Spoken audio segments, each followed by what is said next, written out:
Hello family, কেমন আছো সবাই? আশা করি ভালো আছো। আমিও খুব ভালো আছি। অনেকেই হয়তো বুঝে গেছো এটা কিসের ব্লগ হতে চলেছে, আর অনেকেই কিন্তু বোঝোনি তোমরা। তো যারা বোঝোনি তাদের জন্য এই ভিডিও। প্রথমেই বলি, ওই যে আমলকিটা দেখতে পাচ্ছ, ওটা আমার বমি আটকানোর জন্য, কারণ আমি একদম গাড়িতে চড়তে পারি না, যার জন্য এইটা আমার নিতে হয়েছে। দেখো, তোমাদের সাথে কথা বলতে বলতে কিন্তু আমি আমার গন্তব্যস্থলে চলে এসেছি। বাস থেকে নেমে পড়ে আমি টোটো স্ট্যান্ডে চলে এসেছি। মা কিন্তু এখনো জানে না আমি কোথায় মাকে নিয়ে যাচ্ছি।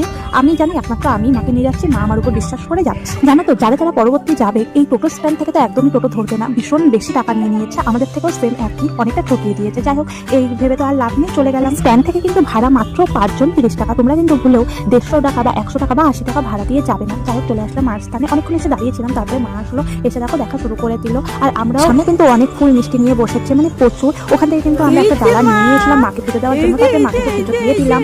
তারপরে দেখো মেয়েকে নিয়ে নিয়েছে মা, নিয়ে আর মেয়ে কিন্তু ওখানে গিয়ে অনেকটাই খুশি ছিল। তারপর একটা মা ওকে মিষ্টি দিয়ে দেবে, কিন্তু নিয়ে খাওয়া শুরু করে দিয়েছে। আনন্দ পেয়েছে ওখানে কিন্তু অনেকটা টাইম থাকার পর তারপরে কিন্তু অনেক সঙ্গী পেয়ে গেছি, যারা মায়ের সম্বন্ধে ভালো ভালোই বলছিল। আর আমি খারাপ বলবো না, এখানে কিন্তু খারাপের কিছুই নেই। জাস্ট মাকে তোমরা কোনো মন্দিরে গিয়ে পুজো দাও, সেরকমই এখানে এসেই মাকে পুজো দিতে পারো। তো তোমাদের ভক্তিতে তোমরা যেতেও পারো, নাও যেতে পারো। দেখি প্রচন্ড ভিড়, কিন্তু অন্য দিনের তুলনায় একটু কম।